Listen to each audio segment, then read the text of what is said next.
আরাফার দিবস নিয়ে মানুষের মধ্যে একটা নতুন সংশয় তৈরি হয়েছে। সৌদি আরবের সাথে যেহেতু একদিনের ব্যবধান হয়ে যায়, সুতরাং আরাফার দিনটা কোন দিন হবে, এটা মুফতি আব্দুল মালিক হাফিজাহুল্লাহ, বাংলাদেশের শীর্ষ মুফতি, যিনি বাইতুল মুকাররম কেন্দ্রীয় জামে মসজিদের খতিব, জাতীয় মসজিদের, তিনি খুব পরিষ্কার ভাষায় কোরআন সুন্নাহর দালিলিক ভাবে আলোচনা করে বলেছেন, যে দেশে 9 জিলহজ যে দিনে হবে সেই দিনই তাদের রোজা রাখতে হবে।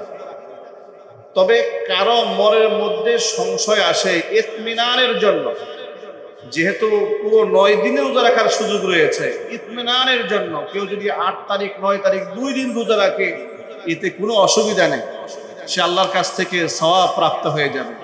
সুতরাং আমাদের দেশ অনুযায়ী যেহেতু রোজা আমাদের ঈদ পড়েছে কি বারে? বৃহস্পতিবারে।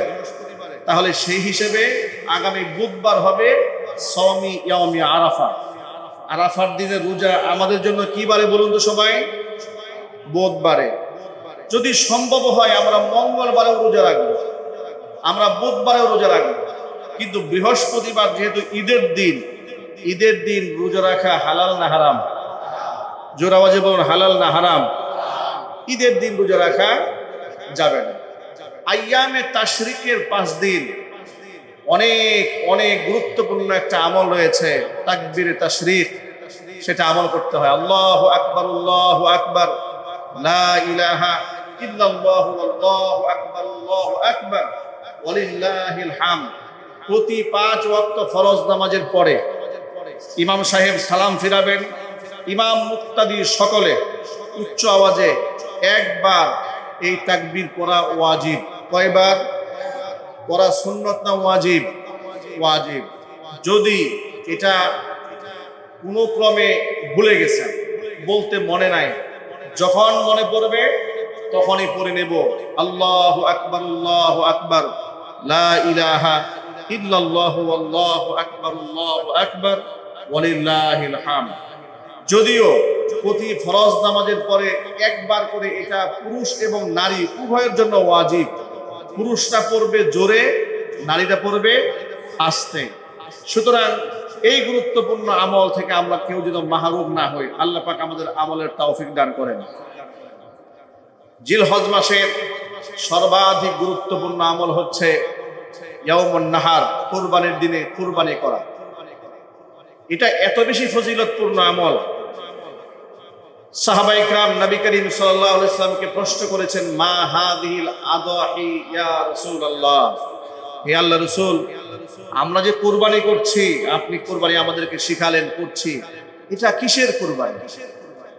আল্লাহর নবী জবাবে বললেন, সুন্নাতু আবিকুম ইব্রাহিম, তোমাদের পিতা ইব্রাহিম আলাইহিস সালাতু ওয়াস সালামের সুন্নাহ, তিনি এই কাজটি করেছিলেন। সাহাবায়ে কেরাম প্রশ্ন করলেন, ফামালানা ফিহা ইয়া রাসূলুল্লাহ, ও আল্লাহর নবী, যদি আমরা আমাদের পিতা ইব্রাহিম আলাইহিস সালাতু ওয়াস সালামের সেই সুন্নাহটা আমল করি, তাহলে আমরা কি পাবো? হুজুর বললেন, বিকুল্লি শারাতিন হাসানা। নবীজি বললেন, যে প্রাণী তোমরা আল্লাহর সন্তুষ্টি কলবে কুরবানি করবে, ওই প্রাণীর গায়ে যতগুলো পশম থাকবে, মহান আল্লাহ তাআলা প্রতিটা পশমের বিনিময়ে একটা করে নেকি আমলনামায় দান করে দিবে। কুরবানির আমলের সময় নারীরাও যদি সম্পদশালী হয়, নারীদের উপর কুরবানি ওয়াজিব হয়। কুরবানি যেমন পুরুষের উপর ওয়াজিব, নারীর উপরেও ওয়াজিব হয়। স্বতন্ত্র তিনি যদি নেশাব পরিমাণ সম্পদের মালিক হন। এখন এই নেশাবটা কাকে বলে? এই নেশাবটা আওয়াজ বোঝাচ্ছে না মজে সাহেব, আওয়াজ বোঝা যাচ্ছে না, এই আওয়াজ ঠিক করেন তো, ইকো বন্ধ করেন,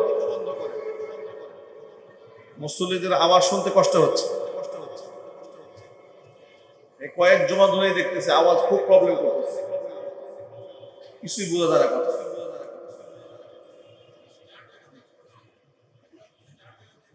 হ্যাঁ, আওয়াজ একদমই একটু বন্ধ করে দেন, কথা যদি বোঝা না যায় সমস্যা। এখন ঠিক আছে? ইকো একদম বন্ধ করে দেয়, ইকো বন্ধ করে দেয়, টোটাল বন্ধ। ইকো দিয়েন না, ইকো বন্ধ করেন, ইকো টোটাল বন্ধ করে দেন, আওয়াজ ক্লিয়ার করে দেন।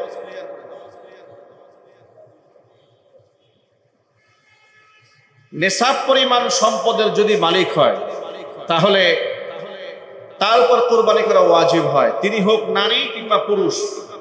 শর্ত হচ্ছে যদি তিনি মুমিন হন, আকেল হন, বালেগ হন। শিশু বাচ্চাদের জন্য কোরবানি ওয়াজিব নয়।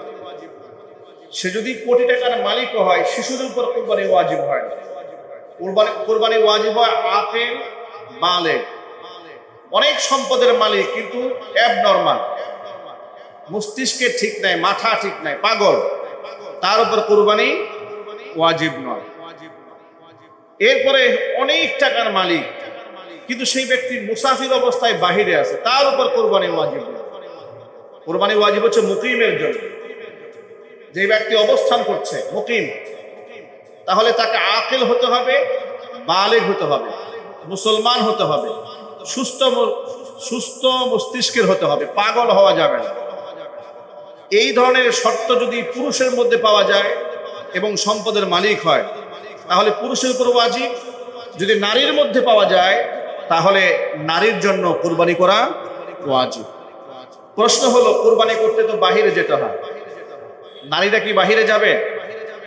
কি বলেন আপনারা, মহিলারা বাহিরে যাবে না, মা বোনরা বাহিরে যাবে? ফাতিমাতুজ জাহরা রাদিয়াল্লাহু তাআলা আনহাকে নবী করিম সাল্লাল্লাহু আলাইহি সাল্লাম বললেন, হে ফাতেমা, তোমার কোরবানির পশুর কাছে তোমার যেতে হবে না, তবে তোমার কোরবানি যখন জবাই হবে এই পশুর ফুটা রক্তটা জমিনে পড়ার আগেই মহান আল্লাহ রাব্বুল আলামিন তোমার গুনাহগুলো মাফ করে দিবেন। সুতরাং আমার মা বোনেরা কোরবানিতে অবশ্য অংশগ্রহণ করবেন টাকা দেওয়ার মাধ্যমে। অর্থনৈতিকভাবে তারা কোরবানির মধ্যে শামিল হবেন যদি তিনি সম্পদশালী হন, এটা শর্ত। কুরবানি এত বেশি ফজিলত, আল্লাহর নবী সাল্লাল্লাহু আলাইহি সাল্লাম বলেছেন, কোন ব্যক্তি যদি একটা ভেড়া, একটা বকরি, একটা দুম্বা যদি আল্লাহর পথে কোরবানি করে, আচ্ছা মেষের গায়ে প্রচুর পশম থাকে, প্রচুর পরিমাণ, ঠিক না? ভেড়া বলি আমরা, মেরা বলি, ভেড়া বলে, এর গায়ে পশম কি কম না বেশি? অনেক বেশি। এত বেশি পশম, সাহাবায়ে কেরাম প্রশ্ন করলেন যে এর গায়ে তো প্রচুর পশম। নবী করিম সাল্লাল্লাহু আলাইহি সাল্লাম বললেন, এর গায়ে যতগুলো পশম রয়েছে একে কোরবানি করলে মহান আল্লাহ তাআলা তোমার আমলনামার মধ্যে ততগুলো সওয়াব দান করে দেবেন। এটা অনেক সওয়াবে প্রাপ্তির আমল। নবী করিম সাল্লাল্লাহু আলাইহি সাল্লাম কোন এক বছর 100 উট কোরবানি করেছেন তিনি একাই, 100 উট। সুবহানাল্লাহ পড়েন। এই 100 উটের মধ্যে 63টা উট নিজের হাতে কোরবানি করেছেন, নিজ হাতে 63টা উট কোরবানি করেছেন, বাকি থাকে 27টা উট। এই 27টি উট হযরত আলী কাররামাল্লাহু ওয়াজহাকে দিয়ে কোরবানি করিয়েছেন। আমাদের দেশে যখনই কোরবানির মৌসুম আসে তখন এই সমাজের মধ্যে কিছু সুশীল টেলিভিশনে বসে টক শোতে কিছু মিষ্টি মিষ্টি কথা বলে, আবার দেখবেন ছোট্ট ছোট্ট ভিডিও ক্লিপ ছেড়ে দিয়ে মানুষের মধ্যে বিভ্রান্ত ছড়ায়, কিছু কলাম লেখে। তারা বলে আপনার সামর্থ্য আছে সর্বোচ্চ একটা উট কোরবানি করুন, আর এই দেশের মানুষ দুঃখে আছে, দরিদ্র আছে, অসহায় আছে, ঋণগ্রস্ত আছে, কোরবানির টাকাটা গরিবকে দান করে দেন। সিনেমার কিছু নায়ক নায়িকারা এই কথা বলেন যে আমি এই বছর কোরবানি করব না, আমি কোরবানির টাকা সব বন্যার্থ যারা রয়েছেন তাদেরকে আমি দান করে দেব। কথা শুনতে খুব ভালো মনে হয় যে কত ত্যাগী মানুষ, কোরবানি না করে উনি সাধারণ মানুষকে দান করছেন। কিন্তু মনে রাখা উচিত কোরবানি একটা স্বতন্ত্র ইবাদত, এক ইবাদত বাদ দিয়ে আরেক ইবাদত করা যায় না। আপনি যদি বলেন যে ঠিক আছে আমার কিছু সম্পদের মালিকানা হয়েছে, আমার দেশের অসংখ্য আত্মীয় স্বজন রয়েছে গরিব অসহায়, তো আমি এদেরকে সব টাকা দান করে দিই, আমার হজে যাওয়ার কোনো দরকার নেই। হজের টাকাটা গরিবকে দান করলে নিজের ফরজ হজ আদায় হবে, যদি বলেন আদায় হবে। ওয়াজিব কোরবানি এটা শুধুমাত্র আনুষ্ঠানিকতা নয়, এর মধ্যে রয়েছে ইসলামের অনেক বড় হিকমা, প্রজ্ঞা, সামাজিকতা, বন্ধুত্ব, হৃদ্যতা, সমাজের মহাব্বত এবং বন্ধনের বাইন্ডিংটাকে মজবুত করার বিরাট একটা মাধ্যম হচ্ছে কোরবানি। সারা বছর আত্মীয় স্বজনের খোঁজ খবর খুব একটা না থাকলেও কুরবানি কেন্দ্রিক আত্মীয় স্বজনের সাথে একটু যোগাযোগ হয়, কথাবার্তা হয়, আদান প্রদান হয়, মোহাব্বত লেনাদেনা হয়। ঠিক না ঠিক বলেন? কুরবানি উপলক্ষে একটু আত্মীয় স্বজনকে একটু গুস্ত দেওয়া, প্রতিবেশীকে গুস্ত দেওয়ার মাধ্যমে আমলটা ছোট একটা আমল। আপনি তাকে 2-4-5 কেজি গুস্ত দিয়েছেন, কিন্তু মোহাব্বতটা হাজার কোটি টাকার মোহাব্বত তৈরি হয়েছে। ঠিক না ঠিক বলেন? অন্তত পক্ষে আমাদের এই সামাজিক অস্থিরতা, যে সামাজিক হিংসা বিদ্বেষ সমাজের মধ্যে যেগুলো চলে, এই বাড়ির লোক এই বাড়ির লোককে দেখতে পারে না, বড় ভাই ছোট ভাইয়ের মধ্যে মিল নাই, ভাই বোনের সাথে সম্পর্ক ছিন্ন, এই অবস্থা তৈরি হয়েছে। সারা বছর হিংসা লালন করে কুরবানি উপলক্ষে যখন গোশত বন্টন করে সবার বাড়িতে দিয়ে দেয়, অটোমেটিক তার প্রতি একটা শ্রদ্ধা মহব্বত আল্লাহর পক্ষ থেকে তৈরি হয়ে যায়। এই কথা কি বাস্তব না অবাস্তব? জোরে বলুন। তাহলে চিন্তা করুন, এই কাজটি যদি সামাজিকভাবে উঠিয়ে দেওয়া হয়, মানে ইসলামের কত বড় হিকমা এটা। সামাজিক বন্ধনটাকে টিকিয়ে রাখা, আত্মীয়তার সম্পর্ককে সুসংহত করার জন্য এটা বিরাট বড় একটা হাতিয়ার। একদিক থেকে সওয়াব প্রাপ্তির আশা, আরেক দিক থেকে আত্মীয়তার বন্ধন রক্ষা করা, আরেক দিক থেকে অসহায় দুঃখী মানুষের মুখে কিছু আহার্য তুলে দেওয়া। 850 টাকা কেজি, 800 টাকা কেজি গরুর গোশত সারা বছর কিনে খেতে পারে না এমন গরিব মানুষ এই সমাজে অনেক আছে। না নাই ভাই? আছে না নাই? আছে। আপনি কুরবানিটিকে অবহেলা করবেন না, যে আমার এই কুরবানির ওসিলায় আমি 2-4-5 কেজি গোশত এক গরিবের মুখে তুলে দিতে পেরেছি। এর চেয়ে বড় তৃপ্তি আর কি হতে পারে? এর চেয়ে বড় আত্মতৃপ্তি আর কি হতে পারে? এই জন্য কুরবানির আমলকে ছোট করে দেখার কোনো সুযোগ নাই।